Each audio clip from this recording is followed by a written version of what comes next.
We are starting to see how solar can be the backbone of sustainable societies that can both survive and prosper in the face of climate change.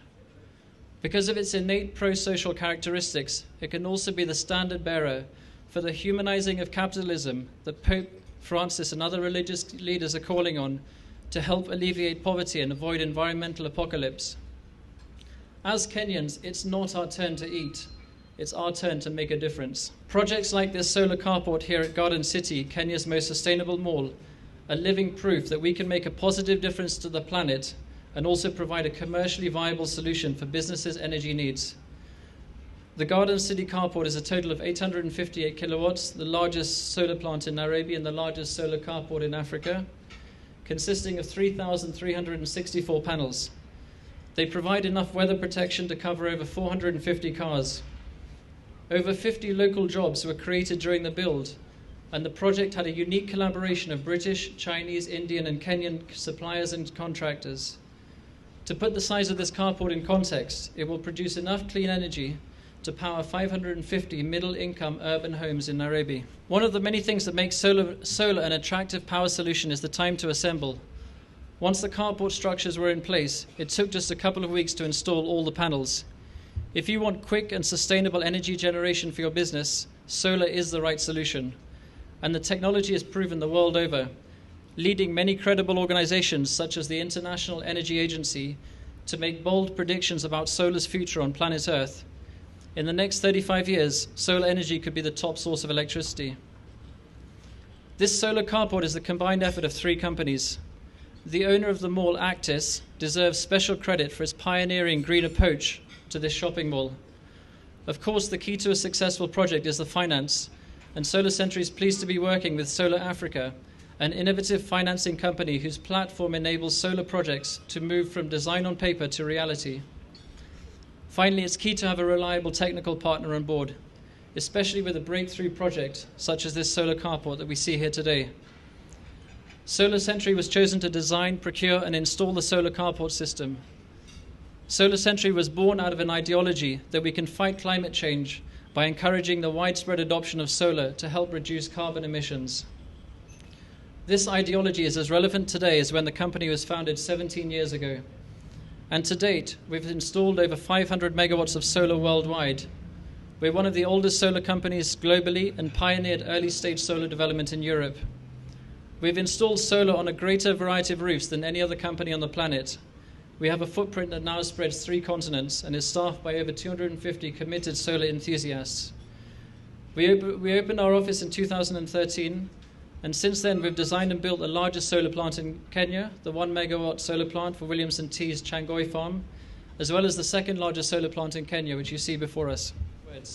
The project is significant because, as the way we see it, it's able to demonstrate that both commerciality and sustainability can go hand in hand.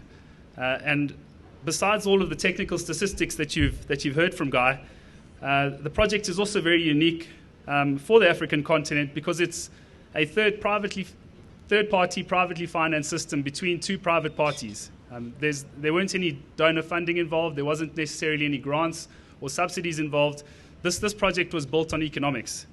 And I think that says something that's quite significant about where renewable energy, and in particular solar, is today.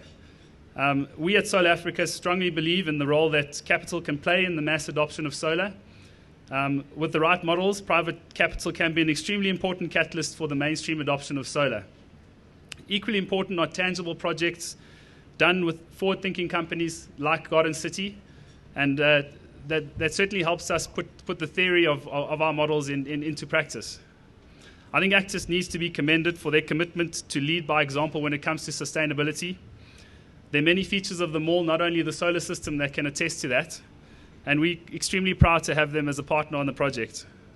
Thanks must also go to our technical partners, Solar Century, the various facets of Actis that we worked with, Mentor Management, Aspire, the professional service firms through which we engaged, and of course our investors on the project as well. What we're witnessing all over the world and now in Kenya as well is the private sector are beginning to invest in what we often call the renewable energy revolution.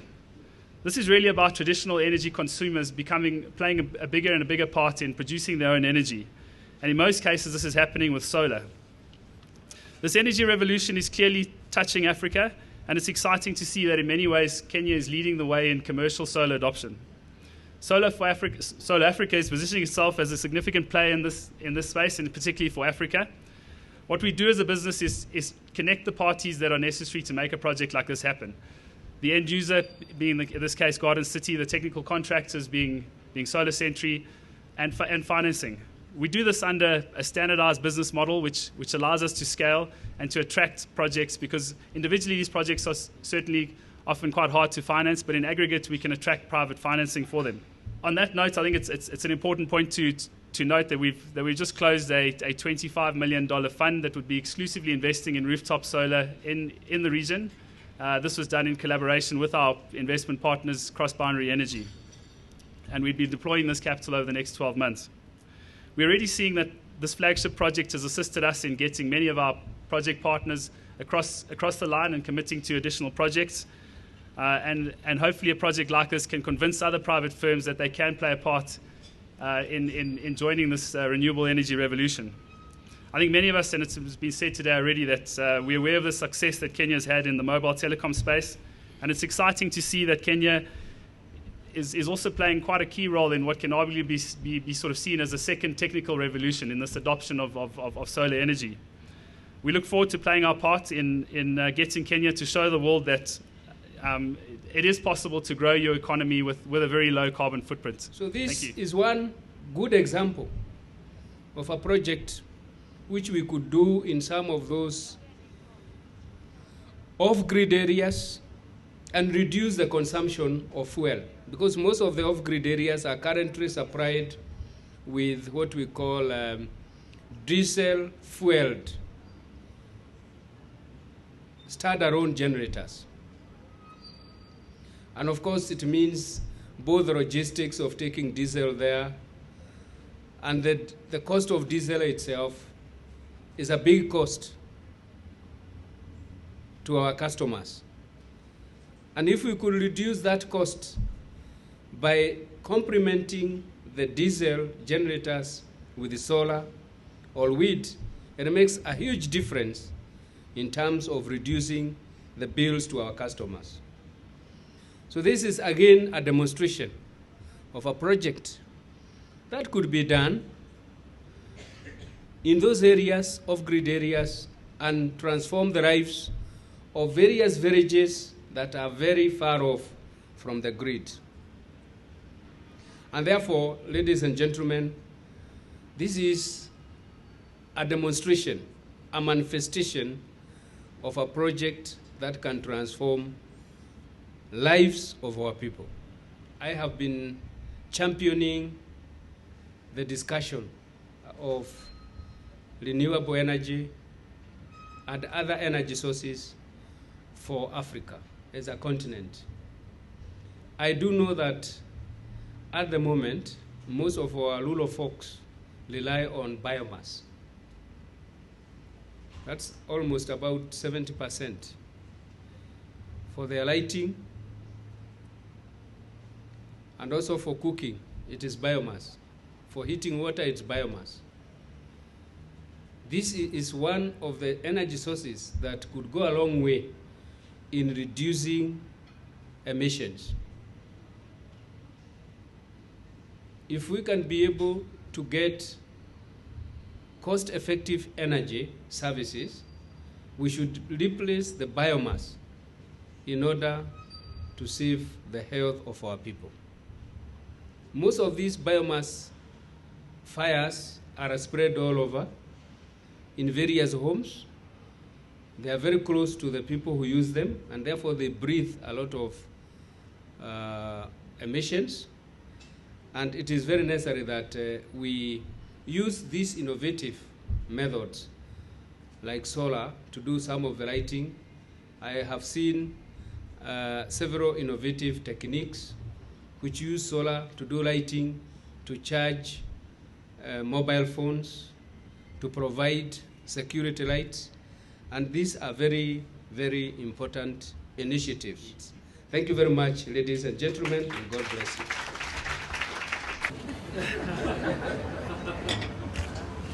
There you go. There you go. There you go. The cake is cut and the solar carport is launched. Can we clap? Well done, well done.